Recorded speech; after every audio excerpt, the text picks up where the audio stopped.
Have you ever noticed how some people move through chaos like it's just another Tuesday? The office is on fire, metaphorically, sometimes literally, deadlines are screaming, people are panicking, and there they are. Calm, eerily calm. Not checked out. Not indifferent. Just still.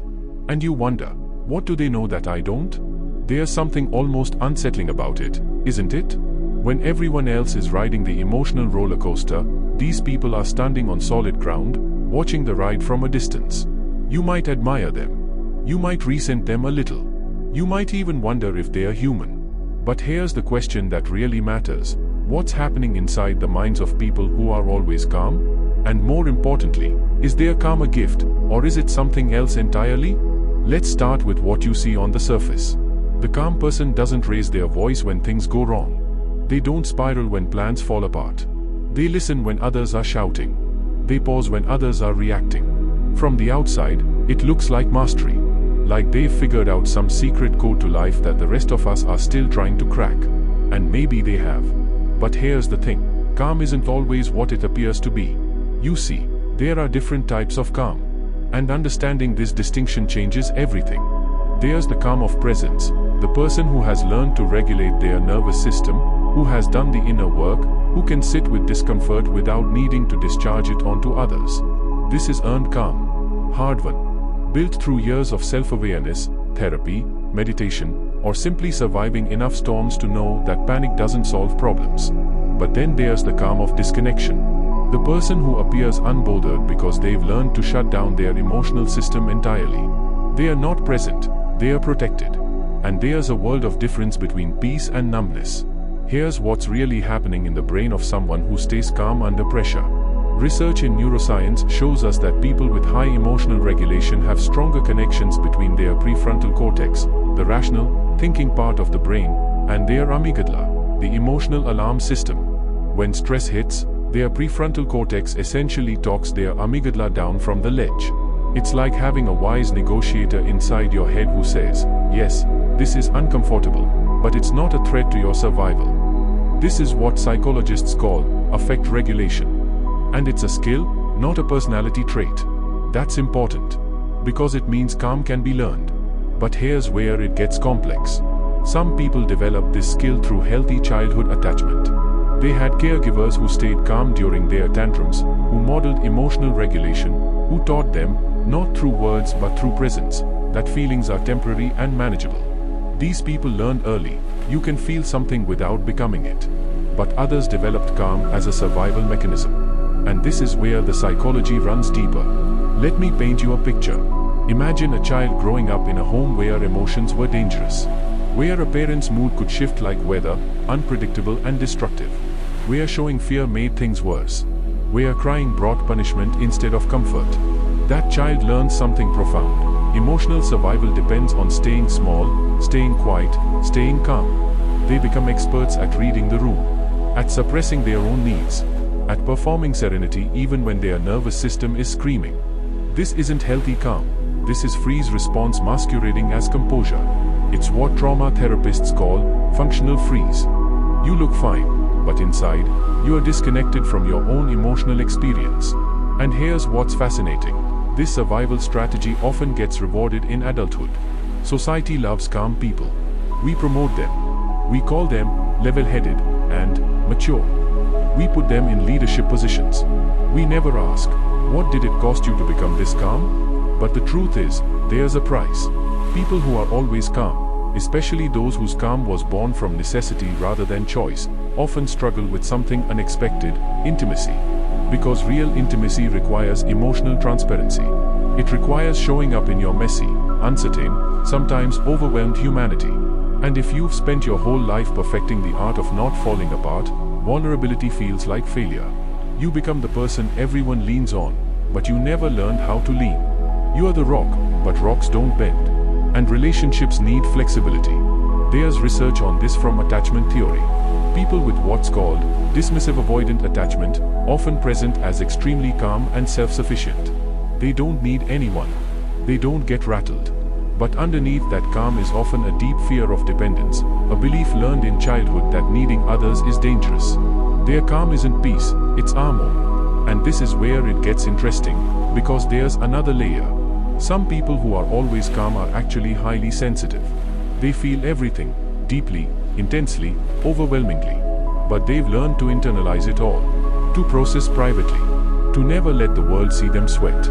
If you've ever met someone who seems unnaturally calm and then suddenly vanishes for days, or develops mysterious physical symptoms, or has an emotional breakdown that shocks everyone because they seemed so fine, you've met this person. Psychologists call this repressive coping.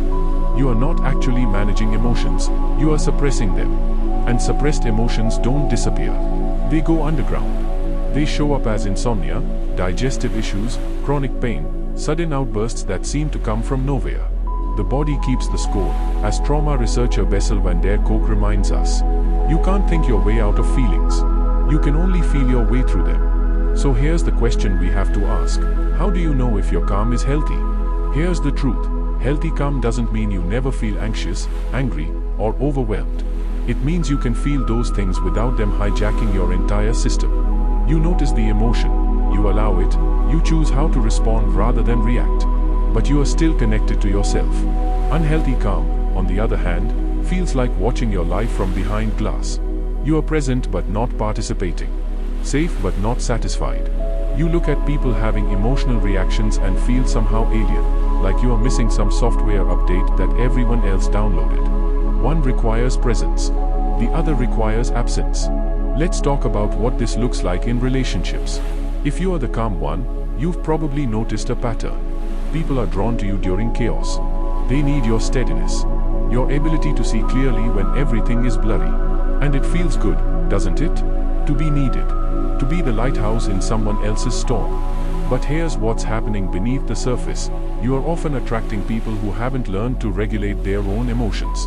And unconsciously, you are drawn to them too, because their emotional expressiveness does something for you. They feel what you can't let yourself feel. They express what you've learned to suppress. Psychologists call this complementary relating. You each provide what the other lacks. It feels like balance, but it's actually codependence. The anxious person gets your steadiness. You get to feel competent and needed. But neither of you is growing. They are not learning to self-soothe. You are not learning to be vulnerable. And over time, you start to feel lonely. Because people know you as the calm one, the helper, the rock, but they don't know you. Because you've never let them see you uncertain, afraid, or falling apart. But here's what's really fascinating about calm people. Their nervous systems are often doing something remarkable. There's a concept in polyvagal theory, the science of how our nervous system responds to stress, called social engagement. It's the state where you are alert but not alarmed, connected but not overwhelmed. You can think clearly and feel deeply at the same time. People who have genuine, healthy calm have trained their nervous systems to stay in this state even under pressure. They've literally rewired their stress response through practices like meditation, therapy, breathwork, or simply through conscious repetition of choosing presence over panic. But, and this is crucial, they've done this while staying connected to their emotional experience. They haven't bypassed feelings to get to calm. They've moved through them. This is the difference between transcendence and disassociation. Both look like calm from the outside. Only one feels like peace on the inside. So what about you? If you are someone who's always calm, or someone who's trying to understand the calm people in your life, what does this mean? First, it means we need to stop treating calm as the gold standard of emotional health. Sometimes anxiety is appropriate. Sometimes anger is necessary. Sometimes falling apart is exactly what growth looks like.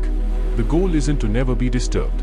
It's to be able to move fluidly through all your emotional states without getting stuck in any of them. Second, it means if you are the calm one, you might need to ask yourself, am I calm because I'm grounded, or am I calm because I'm gone? Am I present in my life, or am I managing it from a distance? There's a simple test. Can you access other emotions when you want to? Can you cry at a movie, laugh until you are breathless, feel righteous anger at injustice? Or do you observe these emotions in others like an anthropologist studying a foreign culture? If it's the latter, your calm might be costing you more than you realize. And here's the paradox that changes everything. Real calm requires the willingness to not be calm. You can't force serenity. You can't white-knuckle your way to peace. The only path to genuine calm is through feeling everything else first. The fear, the rage, the grief, the overwhelm. You have to let yourself be human before you can transcend the drama of being human. This is what spiritual teachers have been saying for thousands of years, and what neuroscience is now confirming. Resistance creates suffering. Acceptance creates space. And in that space, calm naturally arises. Not as a shield, as a foundation. Maybe the people who are truly calm aren't the ones who never feel disturbed. Maybe they're the ones who have felt so much that nothing disturbs them anymore, not because they are numb, but because they've learned that feelings are just weather patterns. They come, they go, and the sky remains. Maybe real calm is knowing that you can handle whatever arises. Not because you are superhuman, but because you've stopped pretending you are. Maybe it's the radical acceptance that sometimes you'll be a mess. Sometimes you'll panic. Sometimes you'll get it wrong. And none of that means you're broken. Here's what I want you to know. Whether you're the calm one or the one who wishes they could be, your worth isn't measured by your composure. Your value doesn't depend on your ability to hold it together. And peace, real peace, isn't about never falling apart. It's about trusting that you can put yourself back together. If you're always calm, maybe it's time to ask what you are not letting yourself feel. Maybe it's time to practice falling apart in front of safe people. Maybe it's time to discover that you can be messy and still be loved. And if you are the opposite, if you feel too much, too intensely, if your emotions overwhelm you, maybe it's time to stop comparing yourself to the calm people. Maybe they are not your goal. Maybe your capacity to feel is your gift, not your curse. The world needs both. The feelers and the steadiers. The ones who remind us we are alive and the ones who remind us we are safe. Because here's the real psychology of people who are always calm. They are not superhuman. They are not enlightened. They are not better at life than you are. They are just people who have learned, through fortune or necessity, through work or wounds, to stay with themselves when things get hard.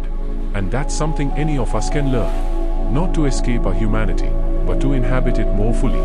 Not to rise above our emotions, but to move through them with grace. Not to be calm always, but to return to calm when we are ready. So maybe the question isn't, how can I be more like them? Maybe the question is, what would it feel like to be calm with all of me? The peaceful parts and the panic parts, the composed moments and the chaotic ones? Because that's where real serenity lies. Not in the absence of storm, but in the eye of it. Where you finally stop running from yourself. Where you finally come home.